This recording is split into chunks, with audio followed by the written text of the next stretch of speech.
ठरलं तर मगच्या आजच्या व उद्याच्या एपिसोड मध्ये सायलीला घराबाहेर काढायचा इतका परफेक्ट प्लॅन केला होता. सायली अस्मिताची चांगली शाळा घेते. फ्लॉप झाला. तिच्या रूम मध्ये मोबाईल मात्र पुढील भागामध्ये नवीन ट्विस्ट येणार आहे. ठेवून काही उपयोगच झाला नाही. परत ती सायली वाचलीच. तर मंडळी चला मग पाहूया ठरलं तर मगच्या आजच्या व उद्याच्या एपिसोड मध्ये काय घडणार आहे ते. पण ना आता मी नमस्कार मंडळी, मजेत ना? आशा करतो मजेत असाल. आपण पाहतात फिल्मी रंग, अस्सल मराठी वाहिनी. अजिबात गप्प बसणार नाही. मी शोधूनच काढणार. ठरलं तर मगच्या आजच्या एपिसोडच्या सुरुवातीला अस्मिता त्रागा करत असते. या दोघांमध्ये ना नक्की काय चाललंय. की तिने सायलीला घराबाहेर काढायचा प्लॅन केलेला पण फ्लॉप झाला. तू सारखी सारखी काय येते माझ्या रूम मध्ये? माझ्या रूम मध्ये येण्याची परवानगी कोणी दिली तुला? तिच्या रूम मध्ये मोबाईल लपून काहीच उपयोग झाला नाही. आता मागते परवानगी.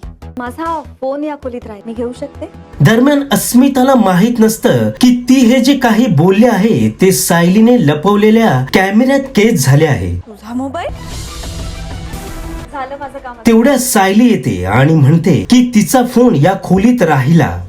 थँक्यू हा अस्मिता. येते.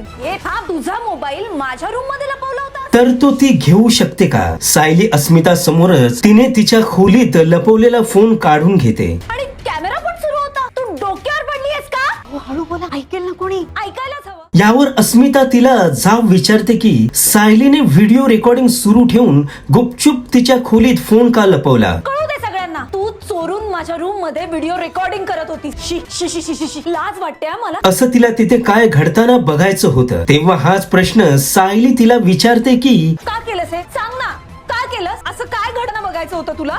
मग तुम्हाला आमच्या खोलीत असं काय घडताना बघायचं होतं? तिने त्यांच्या खोलीत का फोन लपवला होता? तिला असं काय बघायचं होतं? आमच्या खोलीमध्ये तुम्ही मोबाईल ठेवलात, चोरून व्हिडिओ रेकॉर्डिंग केलं. मग तेच मी केलं तर कुठे बिघडलं? तिने ही व्हिडिओ रेकॉर्डिंग साठीच फोन अर्जुन सायलीच्या खोलीत ठेवलेला असतो.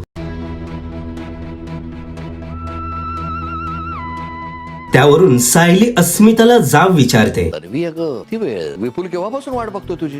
दुसरीकडे तन्वी जेव्हा घरी पोहोचते तेव्हा तिथे विपुल आधीच बघायची. अरे मला कॉल करायचा होता ना, मी लवकर आले असते. त्यामुळे तन्वीचा आणखीन त्रागा होतो. कुठे गेली होती? ह्या वकील कम डिटेक्टिव्हला आधीच कळलं असेल का मी कुठे गेले होते? शिवाय किल्लेदार आणखीन काही बोलू नये म्हणून ती आधीच सांगते की ती अस्मिताला भेटायला गेलेली असते. खरं सांगितलेलंच बरं, उगाच रिस्क नको. सांग ना तन्वी. बाबा, मी अस्मिताला भेटायला गेले होते. त्यानंतर तिला बोलता बोलता समजतं की विपुल तिला दसऱ्यानिमित्त त्याच्या घरी नेण्यासाठी आला आहे. हे बघा, मला माहितीये त्या घरातल्या कुणालाही भेटलेलं तुम्हाला आवडत, पण मला अस्मिताला दसऱ्याचं सोनं द्यायचं होतं. तर सुभेदारांकडे अस्मिता तिची चोरी पकडली गेल्यानंतर सायलीला म्हणते की तिच्या घरात काहीही करू शकते. सोनं द्यायला बाहेरच कशाला, घरात येऊन दिलं असतं तरी चाललं. त्या घरातल्या लोकांचा इथं कधीच अपमान होत नाही. अस्मिता घरी आली असती तर आमचीही भेट झाली असती. अगदी फोनही लपून ठेवू शकते किंवा घराला आगही लावू शकते. मी नाकारताय आता तुम्ही हे? मी माझ्या घरात वाटेल ते करेन. मोबाईल लपवून ठेवेन, नाहीतर घराला आग लावेन. ती सायलीला सवाल करते की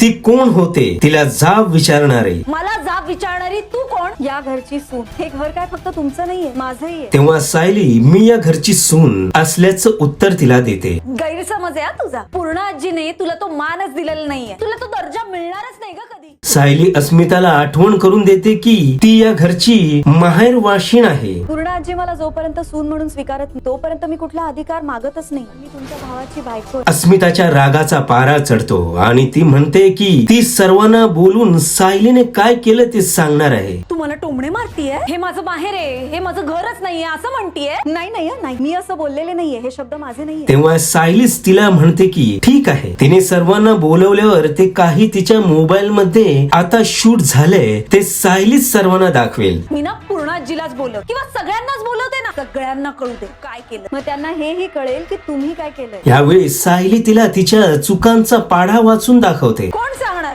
तू बोलशील आणि सगळे विश्वास ठेवतील त्याच्यावर. या पुराव्यांवर तर ठेवतील ना. तिने आजपर्यंत कसा त्रास दिला हे ती तिला ऐकवते. असं करा, तुम्ही तुम्हीच सगळ्यांना किंवा आपणच स्वतः हॉलमध्ये जाऊया का? म्हणजे हॉलमध्ये सगळ्यांना माझ्या मोबाईल मधले व्हिडिओज नीट बघता येतील. जेव्हा अस्मिता गयावया करून तिची माफी मागू लागते, व्हिडिओ डिलीट करायला सांगते, तेव्हा सायली तिला म्हणते की तिने त्या फोनचा कॅमेरा सुरू केला नव्हता. आदल्या रात्री मी तन्वी बरोबर फोनवर केलेला प्लॅन यात शूट झाला असेल. तुम्ही तुमच्या भावाच्या आणि बहिणीच्या खासगी आयुष्यात किती चुकीच्या पद्धतीने डोकावताय हे कळू द्या ना सगळ्यांना. ती तिला म्हणते की मला त्रास व्हावा म्हणून तुम्ही तुमच्या भावाला त्रास देऊ नका. एका नवरा बायकोच्या खोलीमध्ये चोरून व्हिडिओ काढणं याचा काय अर्थ असतो तुम्हाला कळतंय ना? हिने चुगली केली तर मम्मा आणि अर्जुन मला घराबाहेर काढतील ती म्हणते की वाईट संगतीचे परिणाम वाईटच असतात आणि पूर्ण आजी सुद्धा मला सपोर्ट करणार नाही. कसला विचार कर, दाखव नाही सगळ्यांना. आणि जमलं तर संगत बदला. सायलीचा हा टोमणा तन्वीसाठी असतो. आणि घाबरूही नका. मी हा मोबाईल फक्त तुमच्या खोलीत ठेवला होता, त्याचा कॅमेरा चालू केलेला नाही. त्यामुळे माझ्या मोबाईल मध्ये कुठलेही व्हिडिओज रेकॉर्ड झालेले नाही. एवढं सगळं बोलून झाल्यावर सायली तिला दसऱ्याचं सोनंही देते. शेवटी त्याचं हे बोलणं अर्जुन ऐकतो.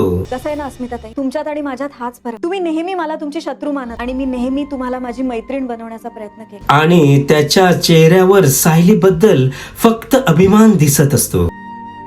पण तुम्ही माझ्याकडे नेहमी एक आश्रमातली अनाथ मुलगी म्हणूनच बघत आला. मी या घराच्या कशी योग्यतेची नाही हेच बोलत आला. तो तिला काय झालं विचारतो, पण सायली काहीही न सांगता निघून जाते. एक महत्वाचं राहिलं, सोनं घ्या आणि सोन्यासारख्या राहा. विजयादशमीच्या हार्दिक शुभेच्छा. शेवटी अर्जुनने खूपच आग्रह केल्यानंतर ती सगळं काही सांगते. हे का चाललं होतं तुमचं? तुम्ही अस्मिताला सुनावलं पण का झालं काय सांगा ना तुम्ही मला. अर्जुन तिचं तोंड भरून कौतुक करतो, मात्र तो असंही म्हणतो की त्यांना आता जास्त सावध राहायला हवं. मला ना कालपासून अस्मिताताईंचं वागणं जरा विचित्र वाटत. दुसरीकडे साक्षी आणि महिपत यांच्यातील संभाषण दाखवण्यात आलं आहे. सोनं माझ्या सोन्यासारख्या अण्णांसाठी सोनं.